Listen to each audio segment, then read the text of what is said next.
السلام علیکم ناظرین، تاریخ کی دنیا میں خوش آمدید۔ مجھے ڈاکٹر علی کہتے ہیں اور آج کی ویڈیو انتہائی دلچسپ اور انتہائی انفارمیٹو ہے۔ اس کو آخر تک ضرور دیکھیے گا، اگر پسند آئے تو لائک اور شیئر ضرور کیجیے گا۔ ناظرین، حضرت امام حسین علیہ السلام کے زیر استعمال گھوڑا ذوالجناح کہاں سے آیا اور کہاں گیا؟ حضرت مسلم بن عقیل علیہ السلام سے روایت ہے کہ اے لوگو، حسین ابن علی علیہ السلام کے گھوڑے کے سموں سے اڑتی ہوئی مٹی کے پیچھے چلتے جاؤ، جنت میں پہنچ جاؤ گے۔ حسین ذوالجناح کوئی عام گھوڑا نہیں تھا، اسے رسول اللہ صلی اللہ علیہ وآلہ وسلم جیسی عظیم شخصیت نے یہ لقب دیا تھا، اور بعض مورخین کے نزدیک اس کا اصلی نام مرتجز تھا، لیکن اس کی غیر معمولی جسامت اور خد و خال کی وجہ سے رسول پاک صلی اللہ علیہ وآلہ وسلم نے اس کو لقب ذوالجناح دیا۔ بعض مورخین کے نزدیک ذوالجناح اور مرتجز دو الگ الگ گھوڑے تھے، لیکن یہ بات بعض مورخین کے نزدیک بعید قیاس ہے۔ ذوالجناح جسمانی ساخت کے لحاظ سے دوسرے جانوروں سے مختلف تھا۔ اس کی پیشانی پر ایک خوشنما اور چمکدار ابھار تھا۔ مغربی دیومالائی قصوں میں ایسے گھوڑوں کو یونانی کون کے نام سے پکارا گیا۔ حضرت سلیمان علیہ السلام کے پاس ایسے گھوڑے پائے جاتے تھے جن کے ماتھے پر ایک چمکدار ابھار یا سینگ ہوا کرتا تھا، اور ان کے پر ہوتے تھے جو طاقت پرواز بھی رکھتے تھے۔ بعض روایات کے مطابق ذوالجناح کا شجرہ نسب حضرت اسماعیل علیہ السلام کے گھوڑے سے جا کر ملتا ہے۔ دوسری روایت ہے کہ حضرت ابراہیم علیہ السلام جس گھوڑے پر فلسطین سے مکہ آیا کرتے تھے، اسی گھوڑے کی نسل سے ذوالجناح ہے۔ بعض کے نزدیک ذوالجناح بھی جنت کی سواریوں میں سے ایک سواری ہے جو رسول خدا صلی اللہ علیہ وآلہ وسلم اور اہل بیت اطہار کے لیے براق کی طرح خدا نے بھیجا تھا۔ بعض کے مطابق یہ ذوالجناح کوئی عام گھوڑا نہیں بلکہ ایک جن تھا جو اللہ کے حکم کے مطابق اہل بیت اطہار کی خدمت پر مامور تھا، اور اپنے فرض کی تکمیل کے لیے 61 ہجری کو واپس لوٹ گیا۔ بعض کے نزدیک ذوالجناح ایک فرشتہ تھا جسے یوم عاشورہ کے واقعات کا گواہ بننا تھا، جیسا کہ حجر اسود بھی ایک فرشتہ ہے جو عہد الست کا گواہ ہے، اور اللہ تعالیٰ نے پتھر کی صورت میں اس فرشتے کو دنیا میں بھیجا تاکہ اس بات کی گواہی دے کہ کون لوگ عہد الست پر قائم رہے۔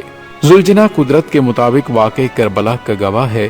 مورخ یہ لکھنے پر مجبور ہو گیا کہ رہوار حسینی گھوڑا نہیں، کسی اور دنیا کی مخلوق نظر آتا ہے۔ ناظرین، ذوالجناح رسول اللہ صلی اللہ علیہ وآلہ وسلم کے پاس کیسے آیا؟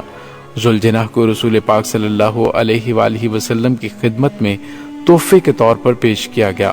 ایک واقعے کے مطابق مصر کے علاقے اسکندریہ کے بادشاہ مقوقس نے رسول اللہ صلی اللہ علیہ وآلہ وسلم کی خدمت میں ایک خاتون سودا بنت رما کو اور ایک بے مثال گھوڑا روانہ کیا۔ رسول خدا نے سودا بنت رما کو عقد کے ذریعے داخل حرم کیا اور گھوڑے کو پرورش کے لیے حضرت علی علیہ السلام کے سپرد کیا۔ جہاں یہ بات قابل ذکر ہے کہ ایک بادشاہ اپنے وقت کی سب سے با اثر شخصیت کو جو تحفہ پیش کر رہا ہے، لازمی اس میں کوئی خاص بات ہوگی۔ کہا جاتا ہے کہ اسکندریہ کے علاقے میں، جو مصر کے شمال اور بحیرہ روم کے جنوبی کناروں پر واقع ہے، ایک گھوڑا جو آزادانہ پھرتا دکھائی دیتا تھا۔ یہ گھوڑا افسانوی کردار کا مالک تھا۔ بہت سے بہادروں اور مہم جوؤں نے اسے گرفتار کرنے کی کوشش کی لیکن ناکام رہے۔ اس طرح اس گھوڑے کا قصہ زبان زد عام ہو گیا۔ ایک طرح گھوڑے کا ذکر مافوق الفطرت داستان کے طور پر ہونے لگا۔ بادشاہ مقوقس نے رسول خدا صلی اللہ علیہ وآلہ وسلم کی خدمت میں بے مثال تحفے بھیجنے کی خاطر اپنے کارندوں کو اس گھوڑے کو پکڑنے کے لیے روانہ کیا۔ مقوقس کے کارندے اس گھوڑے کو پکڑنے میں تو کامیاب ہو گئے، لیکن اس میں سوار ہونے میں ناکام ہوئے۔ چنانچہ اس گھوڑے کو اسی طرح رسول خدا صلی اللہ علیہ وآلہ وسلم کی خدمت میں روانہ کیا گیا۔ اسکندریہ سے مدینے تک تمام راستے میں اس گھوڑے کو بڑے بہادر افراد قابو میں رکھتے۔ جب اس منہ زور گھوڑے کو رسول خدا صلی اللہ علیہ وآلہ وسلم کی خدمت میں حاضر کیا گیا تو نبی پاک صلی اللہ علیہ وآلہ وسلم نے اس جانور کو انتہائی پسند فرمایا۔ جب رسول اللہ صلی اللہ علیہ وآلہ وسلم نے اس کی گردن پر ہاتھ پھیرا تو اس نے خوشی کا اظہار کیا۔ اس کے ساتھ ہی اس کی منہ زوری اطاعت میں تبدیل ہو گئی۔ رسول اللہ صلی اللہ علیہ وآلہ وسلم نے اس وقت اس کو ذوالجناح کا لقب دیا اور پرورش کے لیے اس کی رسی مولا کائنات کو دے دی۔ اس طرح یہ ان کے ساتھ ایسے چل پڑے جیسے صدیوں سے منزل کی تلاش میں بھٹکنے والے مسافر کی روح کو منزل پا لینے کے بعد قرار آ گیا ہو۔ ذوالجناح کا رنگ داغ موتی کی طرح سفید تھا، لہٰذا پتہ چلا کہ یہ ذوالجناح حقیقت میں رسول اللہ صلی اللہ علیہ وآلہ وسلم کا ہے۔ اس میں قدرت کا راز یہ ہے کہ آئندہ جب بھی ذکر ذوالجناح ہو فقط راہوار حسینی کی وجہ سے نہ پہچانا جائے، بلکہ اس کا ذکر ہو تو یاد رسول خدا صلی اللہ علیہ وآلہ وسلم بھی تازہ ہو۔ اور ذوالجناح کو یہ بھی شرف حاصل ہے کہ اس کی پشت پر سب سے پہلے اللہ کے نبی صلی اللہ علیہ وآلہ وسلم سوار ہوئے تھے۔ اس کے بعد مولا کائنات حضرت علی علیہ السلام اور پھر امام حسن علیہ السلام اور آخر میں امام حسین علیہ السلام نے سواری کی۔ ذوالجناح، مرتجز، عقاب، میمون وغیرہ یہ وہ گھوڑے تھے جو کہ پیغمبر اسلام صلی اللہ علیہ وآلہ وسلم کو مختلف ملکوں کے حکمرانوں نے تحفتاً بھجوائے تھے، اور یہ گھوڑے رسول اللہ کے استعمال میں بھی رہے۔ یہ نبوت و امامت کا معجزہ ہے کہ ان سے مربوط منسوب کسی بھی شے پر زمانے کی کثافتیں نظر انداز نہیں ہوتی۔ اسی لیے 61 ہجری میں یہ گھوڑا اسی آب و تاب کے ساتھ امام حسین علیہ السلام اور اقربا کی سواری بنے ہوئے تھے۔ بعض مورخین کے نزدیک حضرت عبد المطلب علیہ السلام کو یمن کے بادشاہ سیف بن گزردن نے 4 گھوڑے ہدیہ کیے تھے۔ اس وقت رسول اللہ صلی اللہ علیہ وآلہ وسلم کی عمر مبارک 8 برس تھی۔ بادشاہ یمن کی خواہش تھی کہ آپ ان گھوڑوں کو اپنے پوتے کو دے دیجیے گا، وہ بڑا ہو کر نبی بنے گا۔ میں نے آسمانی کتابوں میں اس کی پہچان پڑھی ہے۔ حضرت عبد المطلب علیہ السلام نے وہ گھوڑے اپنے پوتے یعنی حضرت محمد صلی اللہ علیہ وآلہ وسلم کو پیش کیے، اور آپ صلی اللہ علیہ وآلہ وسلم نے کمسنی کے عالم میں باری باری ہر گھوڑے پر سواری کی۔ ایک گھوڑے کا نام مرتجز رکھا، ایک گھوڑے کا نام میمون رکھا، اور ایک کا نام ذوالجناح رکھا، ایک کا نام تاویہ رکھا۔ سیف بن ذیحیزن نے گھوڑا دینے کے بعد حضرت محمد صلی اللہ علیہ وآلہ وسلم سے شفاعت کی دعا کی التجا کی تھی۔ ناظرین، بعض مورخین کہتے ہیں کہ ثقب جو کہ نبی پاک صلی اللہ علیہ وآلہ وسلم کا مشہور گھوڑا ہے اسی کو ذوالجناح کہتے ہیں۔ بعض مورخین کا خیال ہے کہ ذوالجناح کا اصل نام مرتجز تھا۔ چند مورخین کے نزدیک عقاب اور ذوالجناح ایک ہی گھوڑے کے 2 نام ہیں، لیکن خیال یہ ہے کہ رسول پاک صلی اللہ علیہ وآلہ وسلم کے پاس جناح نام کا ایک گھوڑا تھا جسے بعد میں ذوالجناح کہا جانے لگا۔ سید جعفر الزمان نقوی لکھتے ہیں کہ حمیری خاندان میں سے بازان تبع یمن تھا جو کہ سیف بن گیزین کی اولاد میں سے تھا۔ جس وقت رسول اللہ صلی اللہ علیہ وآلہ وسلم کا گرامی نامہ خسرو پرویز کے پاس پہنچا تو اس نے گرامی نامہ کی کوئی عزت نہیں کی، اور ساتھ ہی بادشاہ یمن بازان کو خط لکھا کہ تجھے معلوم ہوگا کہ عرب کی بنجر زمین پر اللہ کی رحمت کا نزول ہوا ہے، وہاں جناب محمد مصطفیٰ صلی اللہ علیہ وآلہ وسلم رسالت کے داعی ہیں اور ایک نئے دین کی ترویج فرما رہے ہیں، تو انہیں گرفتار یا شہید کر کے ان کا سر اطہر میری طرف روانہ کر۔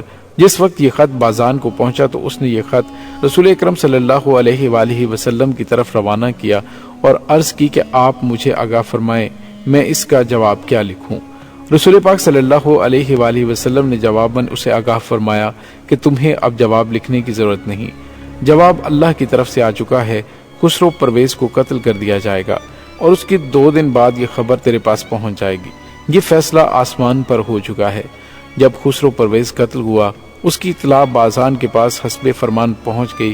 اس وقت بازان نے بارگاہ رسالت میں عریضہ لکھا کہ آپ کا مذہب قبول کر چکا ہوں۔ چند دن بعد بازان کا انتقال ہوا تو اس کے بڑے بیٹے شہر بن بازان کو تخت پر بٹھایا گیا۔ شہنشاہ انبیاء کو تاج پوشی کی تقریب میں شرکت کی دعوت دی گئی۔ نبی پاک صلی اللہ علیہ وآلہ وسلم نے امیر کائنات مولا علی علیہ السلام سے فرمایا کہ اس کی دل شکنی کرنا مناسب نہیں ہے، آپ یمن تشریف لے جائیں۔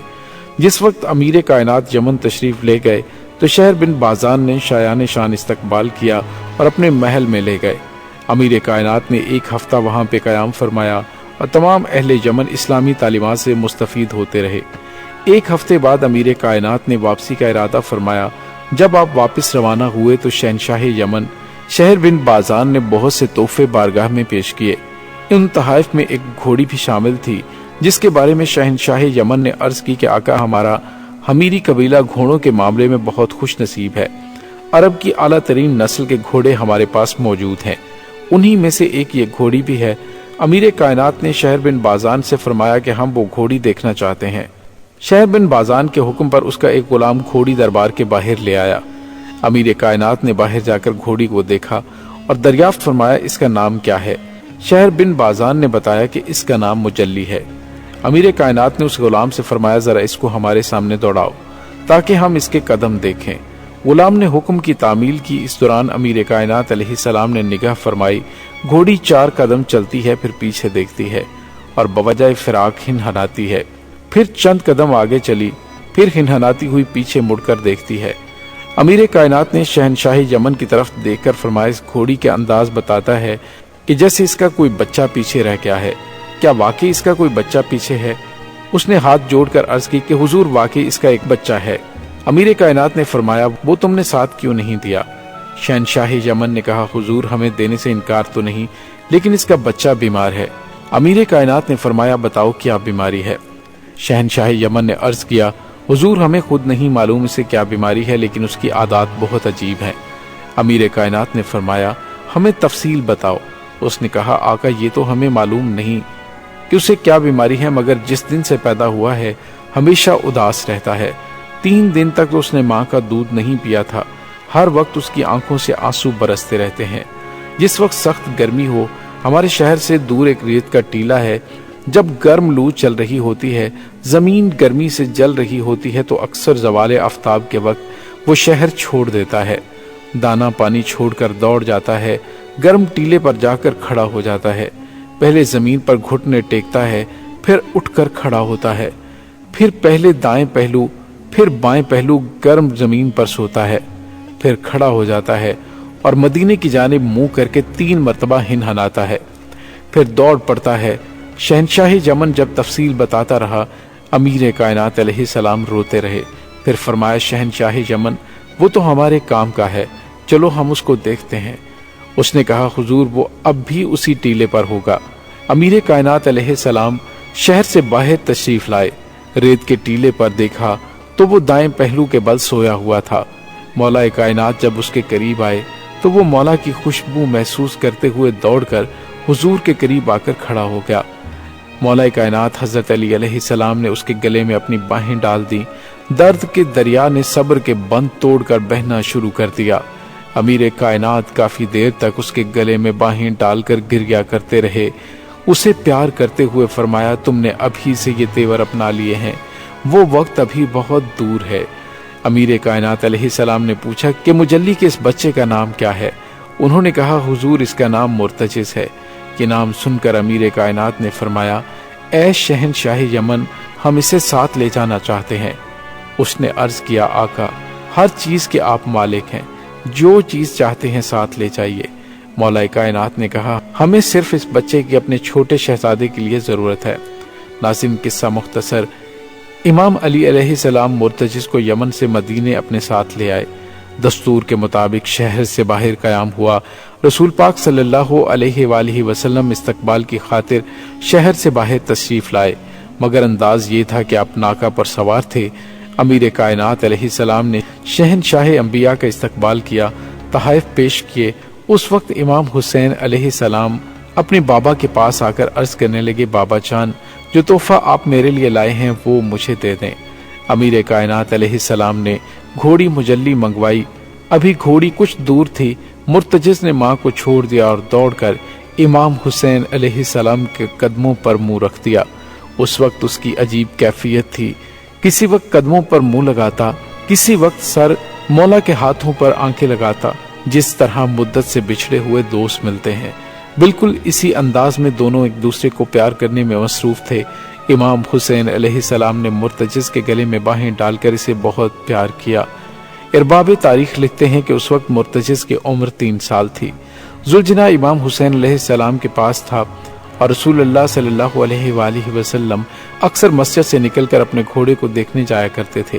ایک دن مسجد سے نکلے اور استبل کی طرف پہنچے تو دیکھا کہ ذوالجناح کے قریب مولا امام حسین علیہ السلام کھڑے ہیں اور اس کی گردن اور چہرے پر ہاتھ پھیر رہے ہیں، اور ذوالجناح بار بار اپنے سر کو امام کے قدموں میں جھکاتا ہے۔ امام حسین علیہ السلام اس کو پھر پیار کرتے جاتے۔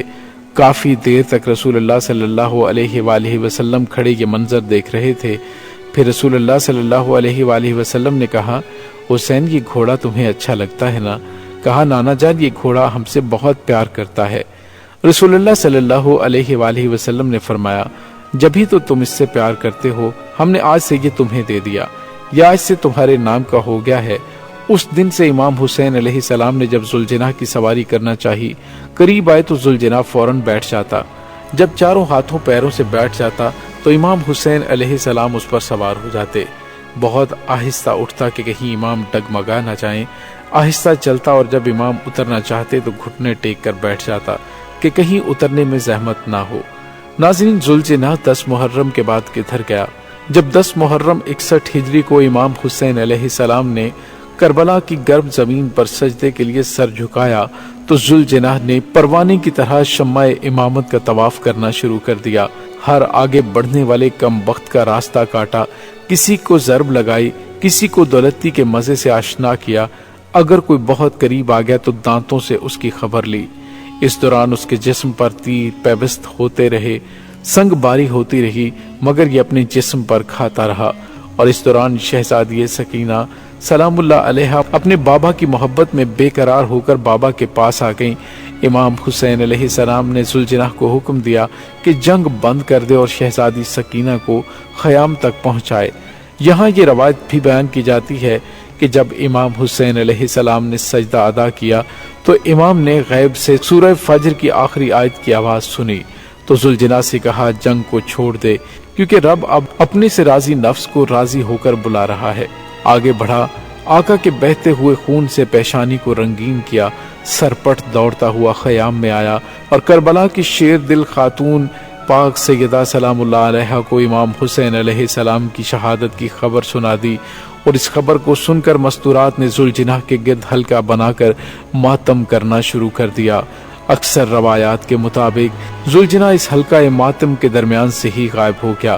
بعض روایات کے مطابق ذوالجناح مستورات کے حلقہ ماتم سے نکل کر نہر القمہ کی جانب گیا، جہاں حضرت عباس علمدار کا لاشا تھا، اور خود کو اس نے نہر القمہ کے پانی میں اتار کر غائب کر لیا۔ چند مورخین کا کہنا ہے کہ ذوالجناح خیمہ گاہ سے واپس آ کر جہاں امام شہید ہوئے تھے وہاں پر غائب ہو گیا تھا۔ بعض اہل علم کا نظریہ یہ ہے کہ ذوالجناح پردہ غیبت میں ہے۔ جب امام زمانہ علیہ السلام کو ظہور ہوگا تو ذوالجناح ان کی خدمت کے لیے دوبارہ حاضر ہوگا۔